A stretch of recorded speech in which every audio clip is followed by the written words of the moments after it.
Yo, salut à tous. J'espère que vous allez bien. Alors aujourd'hui, ça va être une petite présentation du Arma Kraton. Donc voilà, des petites améliorations que j'ai pu effectuer sur le modèle pour le fiabiliser et aussi le rendre un petit peu plus beau et esthétiquement, on va dire. Parce que c'est vrai que j'aime pas le rouge qu'il y a d'origine sur le Arma. Après, c'est qu'une question de goût. Voilà, les goûts et les couleurs, ça se discute. Voilà, vous pouvez dire ce que vous en pensez dans les commentaires. Donc on va faire la petite présentation et ainsi que les améliorations. Donc on va commencer. Donc déjà le véhicule, il est équipé des 4 pneus Sismic Rapid T. Donc voilà, c'est surtout pour le Bicross, stade de Bicross que j'ai pas très loin de chez moi, donc c'est efficace. Franchement, j'ai rien à dire sur les pneus Sismic. Dommage qu'ils varient pas les gammes et qu'ils font uniquement les Rapid T, qu'ils fassent pas les Magma, les T-Rex, voilà, toute la gamme de Sismic entre guillemets. On aimerait bien que ça évolue et que il y ait d'autres types de gommes que les Rapid T. Voilà. Donc hormis les pneus, qu'est-ce qu'on a effectué sur ce Arma? Donc on va partir de l'avant vers l'arrière. Donc sur l'avant, on va avoir un pare-choc RPM. Donc voilà, qui est très très solide. Je vous le conseille fortement pour une dizaine d'euros ou une quinzaine d'euros. Voilà, ça, si vous bâchez, enfin moi le véhicule il est essentiellement pour bâcher et faire un peu de terrain de cross. Donc c'est impératif. Parce que moi j'ai fait sans ça au début et c'est vrai que la carreau elle se raplatissait sur le devant.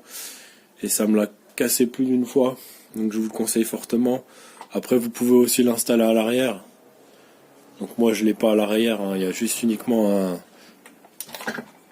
un skid plate RPM, pareil, la même marque, voilà. Ça fonctionne très bien. Ensuite, parlons d'RPM, qu'est-ce que nous avons en RPM? Nous avons les triangles à l'avant ainsi que les triangles à l'arrière. Donc voilà, triangle arrière, triangle avant, RPM. Donc sur le site ils disent qu'ils sont 10% plus légers. Effectivement, j'ai pesé, je peux vous dire qu'ils sont plus légers. Ils sont aussi beaucoup plus solides. La preuve ainsi, voilà, j'ai eu quelques crashs autrement avec les anciens. Donc ça c'est les anciens. Donc on peut voir que les noix aussi se bouffaient dans le plastique. Et voilà l'état du triangle avant. Donc j'en ai cassé 2 paires, ça m'a un peu gonflé, je les ai échangés. J'ai pris du RPM, tout RPM, comme ça depuis j'ai plus de soucis avec ça. Parlant d'RPM, qu'est-ce que j'ai d'autre aussi? Parce que j'ai une dernière pièce RPM, ça va être... Alors, je sais pas si on veut bien voir là, voilà. L'aileron RPM, enfin le support d'aileron du moins RPM, qui est beaucoup plus solide. Voilà, pas eu de problème non plus avec. L'ancien, voilà, il a été cassé en 2. Voilà, ça c'est l'autre partie. Donc bien cassé en 2. Je l'ai recollé, mais ça a duré une session, terminée. Voilà ce qu'il en est de RPM. Ensuite, les améliorations que j'ai apportées sur le véhicule. Donc vous avez les fusées en alu. Voilà. De marque GPM. Alors, il y a quelques pièces GPM sur mon véhicule que vous allez voir. Je conseille pas forcément GPM. Hein. GPM, c'est pas la marque de référence, honnêtement. Ce que j'ai dessus, ça tient. Ce que j'ai eu auparavant, je vais vous le montrer, ça a cassé. Donc en GPM, vous avez les rotules à l'avant, enfin les fusées du moins. Vous avez aussi le renfort devant ainsi que derrière, c'est du RPM. Donc les renforts, j'ai pas eu de soucis, hein. Personnellement, j'en ai pas plié, il n'y a pas eu de problème. C'est côté esthétique, surtout le gris. Mais il faut savoir qu'en RPM, éviter tout ce qui est tourelle avant-arrière, éviter un maximum. Parce que voilà, là j'ai une tourelle arrière GPM. Et là on peut voir qu'elle est pliée. Donc honnêtement ça c'est pas cher, mais ça vaut rien du tout. Honnêtement c'est nul. C'est nul, c'est nul. Donc ça c'est à éviter. Ensuite, qu'est-ce que nous avons effectué sur le véhicule? Alors, la prise, voilà, EC5. Donc à la base c'est du IC5, mais avec vous avez un petit pont d'origine Sharma. Donc moi j'aimais pas le pont. Donc en fait je l'ai enlevé, j'ai mis du EC5 partout sur mes batteries et sur mon variateur. Donc voilà, j'ai une seule batterie, j'utilise pas de batterie 2x2S ou de batterie 2x3S. Je roule uniquement pour l'instant, ça va venir en 6S mais uniquement en 4S. Pour l'instant ça me suffit, ça me permet de bâcher correctement. Voilà, on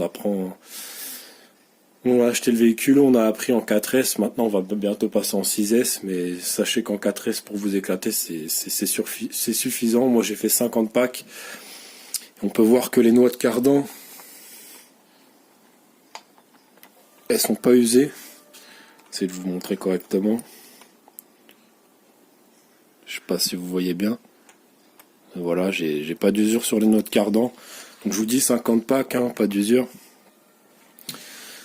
Ensuite, qu'est-ce que nous avons réalisé? Alors, vous avez aussi ce que j'ai effectué dernièrement. Alors, certains aiment pas. La tourelle d'origine, elle est à l'avant, elle est noire. Enfin, toutes les tourelles d'ailleurs sont noires. Moi, je les ai chromées, vous voyez. J'ai passé un peu de belle gomme chrome. Je trouve ça magnifique. Vous voyez, on voit très très bien les reflets. Comme je vous ai dit, j'aime pas trop le rouge de chez Arma. Après, c'est qu'une question de goût. Vous avez aussi en chromé la barre qui est rouge, que j'ai chromé. Donc voilà, sur toute la partie. Moi, je trouve ça personnellement magnifique. Je sais pas ce que vous en pensez. Ainsi que la petite platine. Alors la petite platine, on la voit pas trop, mais je l'ai chromé aussi. Et voilà pour ce qui est du chrome maison.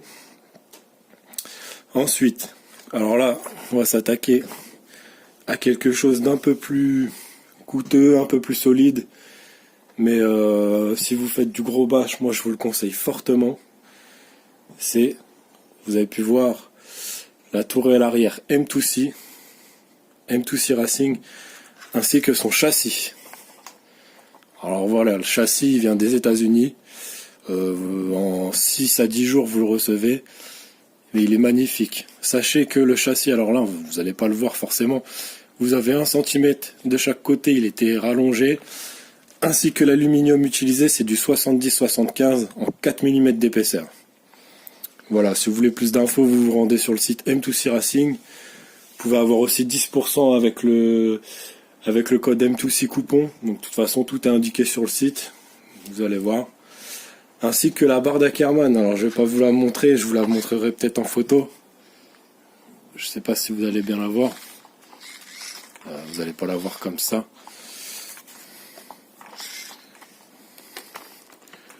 La barre d'Ackerman.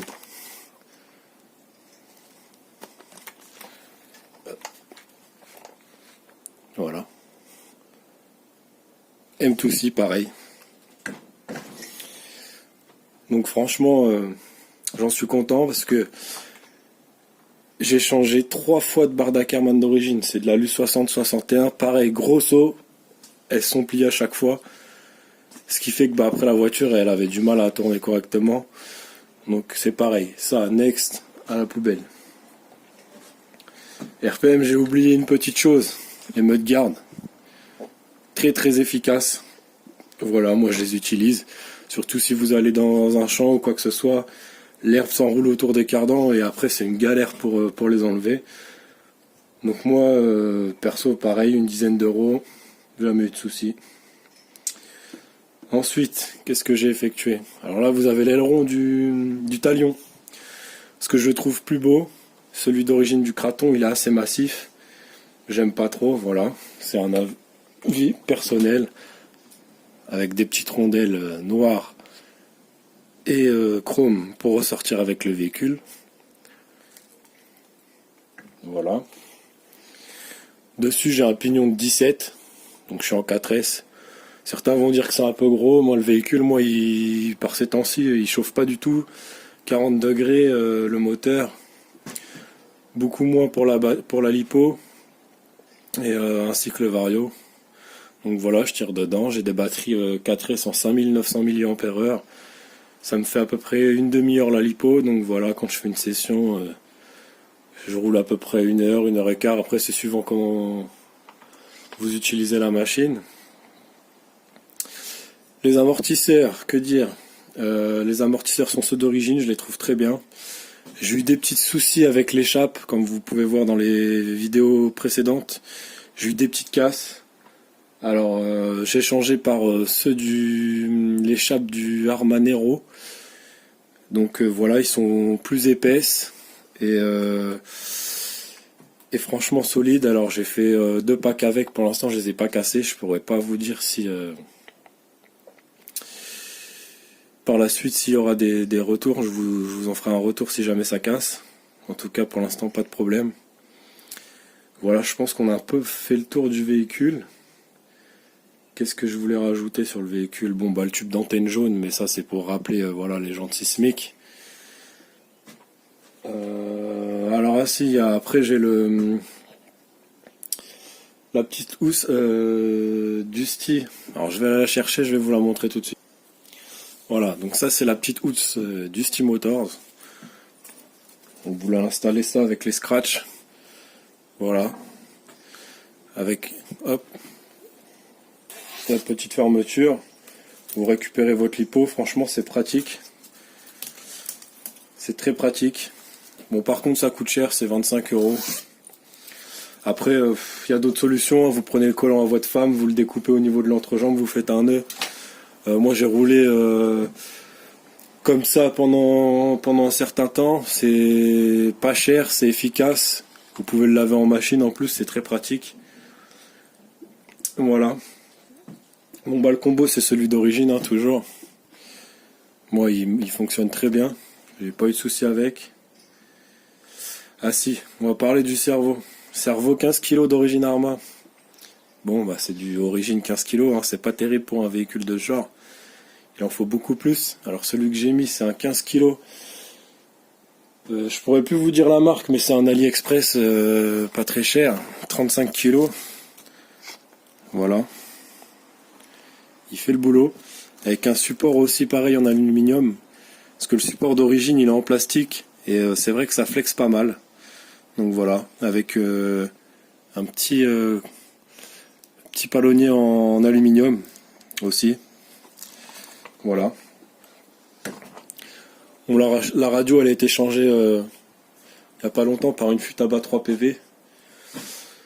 Voilà, donc après c'était chacun son style, chacun sa radio, après les goûts et les couleurs, mais en tout cas évitez la radio Arma d'origine, c'est bien pour commencer, pour les débutants, vous avez un potentiomètre, vous pouvez brider les gaz à 50-75% si vous voulez, c'est bien quand vous avez le véhicule, mais après vous allez voir au bout de 2-3 packs, vous allez vite vous enlacer, les potentiomètres dans un sac ou autre, quand vous allez poser la radio, c'est vrai que ça va bouger pas mal.